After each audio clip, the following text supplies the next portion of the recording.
Hello everyone. देखिए बच्चों, आज जिस रिसेप्टर की हम बात करने वाले हैं वो है जी प्रोटीन कपल्ड रिसेप्टर। देखिए फार्माकोलॉजी के अंदर बच्चे को अगर फार्माकोलॉजी के कॉन्सेप्ट्स को स्ट्रॉन्ग करना है तो रिसेप्टर्स का ज्ञान होना बहुत जरूरी है। और रिसेप्टर में सबसे पहले आपका जीपीसीआर लेंदी है, उसके अंदर कंटेंट ज्यादा है, तो जीपीसीआर को समझना बहुत ज्यादा इंपॉर्टेंट है। देखिए जीपीसीआर को मैं क्रिस्टल क्लियर एक एक पॉइंट आपको समझाता हूं, आप लास्ट तक मेरे साथ बने रहिए। देखिए जीपीसीआर का फुल फॉर्म है जी प्रोटीन कपल्ड रिसेप्टर। तो एक तो ये क्लियर हुआ, the full form of GPCR is G protein coupled receptor, in short we called it GPCR in capital. देखिए जीपीसीआर कैसा रिसेप्टर है, हमने पढ़ा था कि बच्चों रिसेप्टर्स की दो कैटेगरी पढ़ी थी। एक वो रिसेप्टर जो सेल के मेम्ब्रेन पर होते हैं और वो रिसेप्टर जो सेल मेम्ब्रेन के अंदर होते हैं इनसाइड, वो साइटोसॉल में भी हो सकते हैं या न्यूक्लियस के सरफेस पे भी हो सकते हैं, राइट। तो उनको हम बेसिकली वो रिसेप्टर जो सेल के सरफेस पे होते हैं उनके एक टाइप आपका क्या था, जीपीसीआर। तो जीपीसीआर में बच्चों ये जो पूरा स्ट्रक्चर है, देखिए आपका जी, इसको आप कंबाइंडली अगर देखेंगे तो आपको कंफ्यूजन हो सकता है। आप इसको किस तरीके से पढ़ना स्टार्ट करना है ये आपको मैं बताता हूं। देखिए जीपीसीआर जी प्रोटीन कपल्ड रिसेप्टर होता है, इसको बच्चों कौन सा रिसेप्टर भी बोलते हैं, सरपेंटाइन।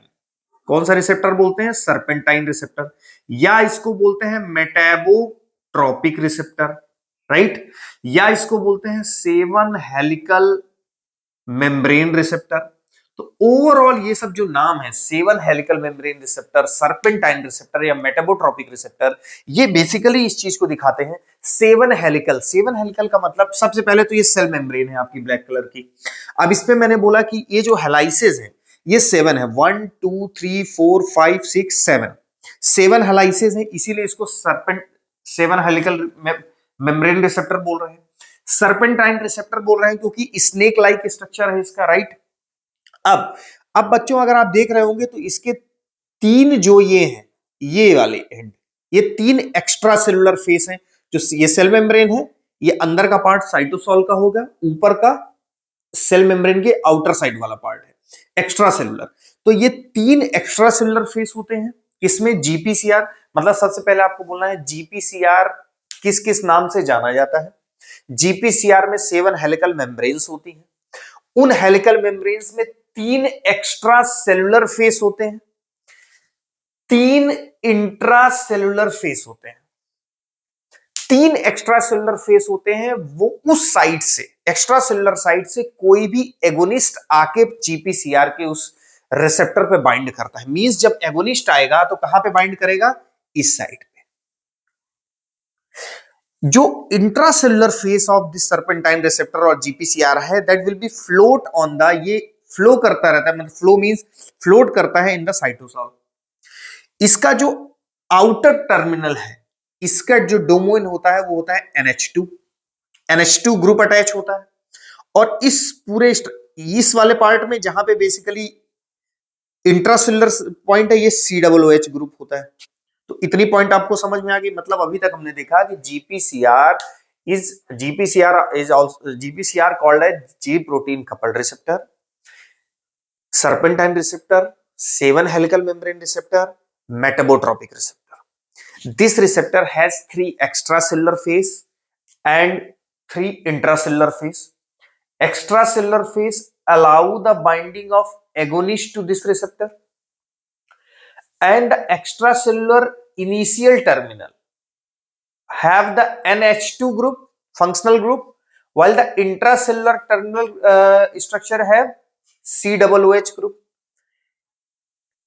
दो बात समझ में आ गई। और ये जो पूरा स्ट्रक्चर है, ये जो सर्पेंटाइन स्ट्रक्चर है, ये हाइड्रोफोबिक अमाइनो एसिड्स होती हैं। They all are made up of hydrophobic amino acid. तो इतना चीज क्लियर हो गया आपका। नेक्स्ट, सेल मेम्ब्रेन पे प्रेजेंट है, ये भी आपका पॉइंट क्लियर है। इंट्रासेलुलर पार्ट पे इसके एक स्पेशल प्रोटीन अटैच होती है जिसको हम बोलते हैं जी प्रोटीन, और वहीं से इसका बेसिकली नाम आया है जी प्रोटीन कपल्ड रिसेप्टर।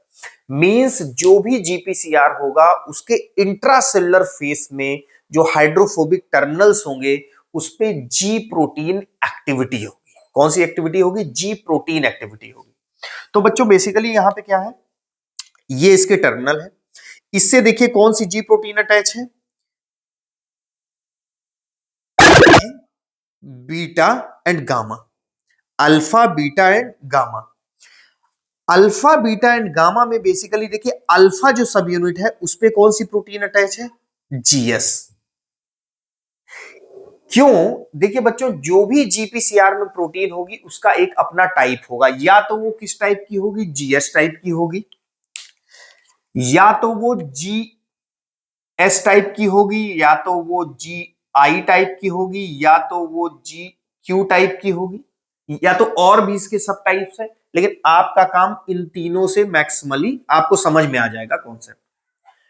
तो आपको यह जरूर देखना है कि जिस रिसेप्टर जो जीपीसीआर है उसमें जी प्रोटीन कौन सी है, तो उसके आधार पे आपकी फर्दर ट्रांसडक्शन मैकेनिज्म चलती है, सिग्नल ट्रांसडक्शन मैकेनिज्म जो अंदर साइटोसॉल में चलती है। तो अभी हमने देखा कि ये जो जीपीसीआर हमने देखा, ये इसके पास कौन सी प्रोटीन थी, जीएस।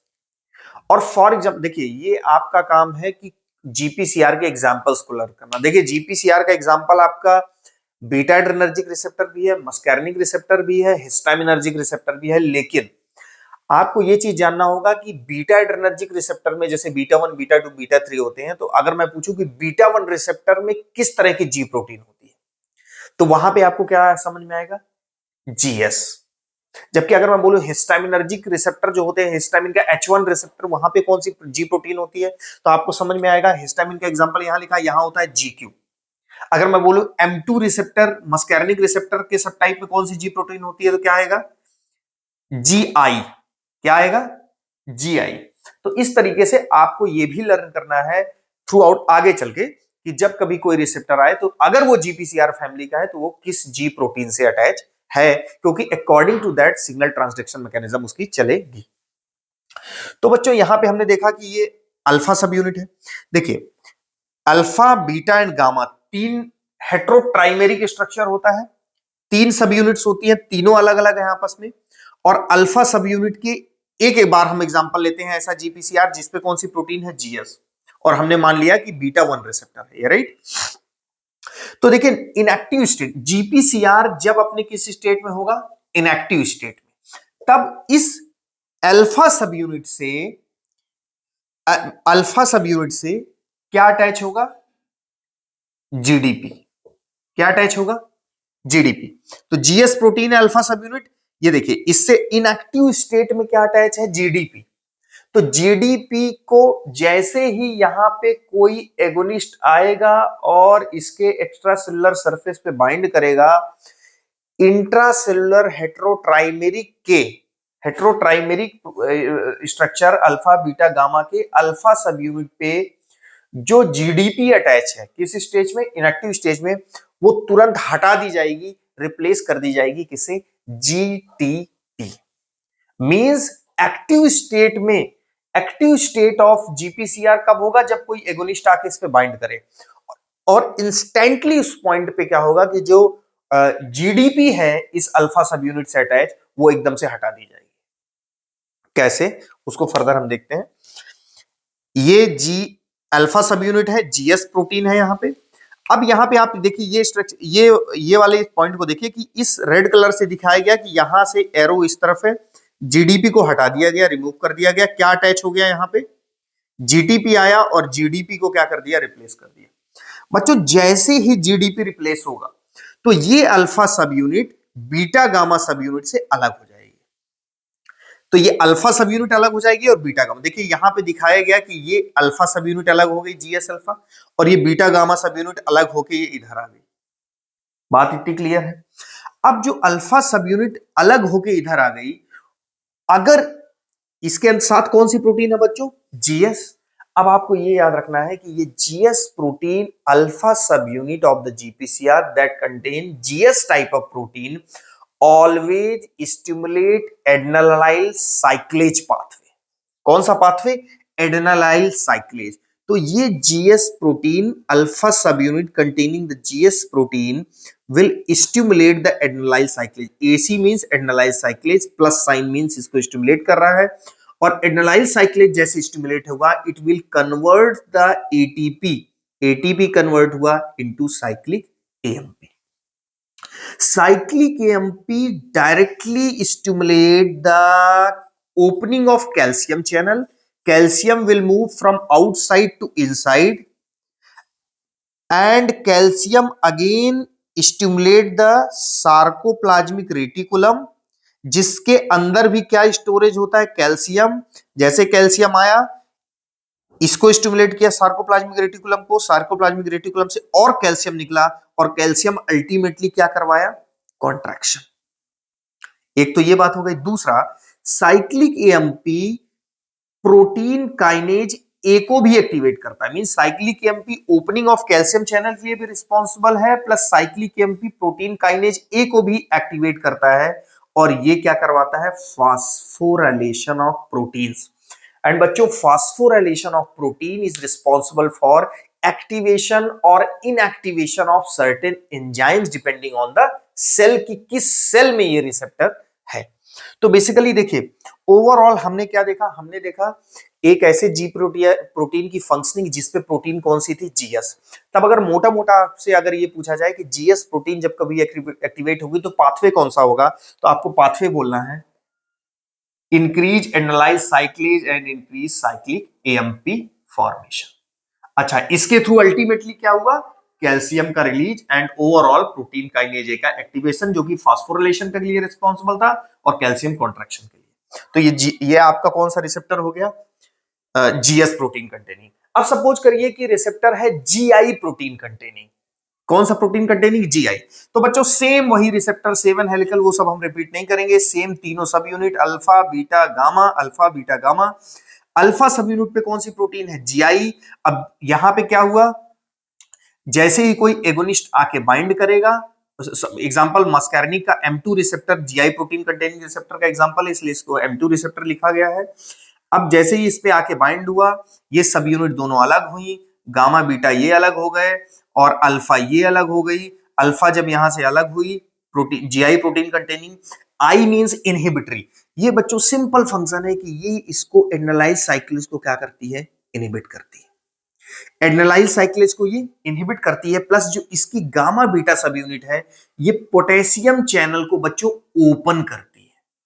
और जितना ज्यादा पोटेशियम चैनल ओपन होगा, पोटेशियम अंदर से कहां की तरफ मूव करेगा, बाहर की तरफ। ये चीज डायरेक्शन आपको ध्यान रखना है, potassium will move from inside to outside. And so once the GI protein containing GPCR will be activated under the influence of a specific agonist, instant dissociation will be there of the beta gamma subunit. Beta gamma subunit is further responsible for opening of potassium channel, and opening of this channel leads to the efflux of potassium from inside to outside, and that leads to the relaxation of cell। जिस cell में ये चीज होगी वहां relaxation होगा। And in one way, the GI alpha subunit containing the GI protein inhibit the activation of adenylyl cyclase। अब जब ये inhibit होगा, there will not be the formation of cyclic AMP, there will not be the formation of protein kinase A, there will not be the activation of calcium channel और opening of calcium channel। It means overall cellular relaxation की हम बात करेंगे, availability of calcium को cytoplasm में कम करने की बात करेंगे, opening of potassium channel की हम बात करेंगे। So the second pathway is to this is opening of potassium channel, means channel regulation पे डिपेंडेंट है। तो दूसरा आपका क्या हुआ, चैनल रेगुलेशन। अगर हम जीक्यू प्रोटीन की बात करें तो जीक्यू में सेम आपका histaminergic receptor GQ protein containing, same agonist आया, इस पे बाइंड किया, दोनों सब यूनिट आपकी बीटा गामा ये अलग हो गई, बीटा गामा इधर आ गई है, ये आपकी अलग हुई। और इस कब अलग हुई, जब जीटीपी जीडीपी को रिमूव किया गया, किसके द्वारा, जीटीपी के द्वारा। ये हर जगह होगा, जीटीपी जीडीपी वाला खेल ये हर जगह होगा। तो बेसिकली ये आपका रिप्लेस हुआ और ये जीक्यू प्रोटीन आया, और जीक्यू प्रोटीन ने, अब यहां पे याद रखना है कि जीक्यू प्रोटीन जब कभी एक्टिवेट होगा, मींस जीक्यू कंटेनिंग प्रोटीन जब एक्टिवेट होगी, GPCR containing the GQ alpha सब यूनिट, तब वो फास्फोलाइपेज सी को एक्टिवेट करेगी।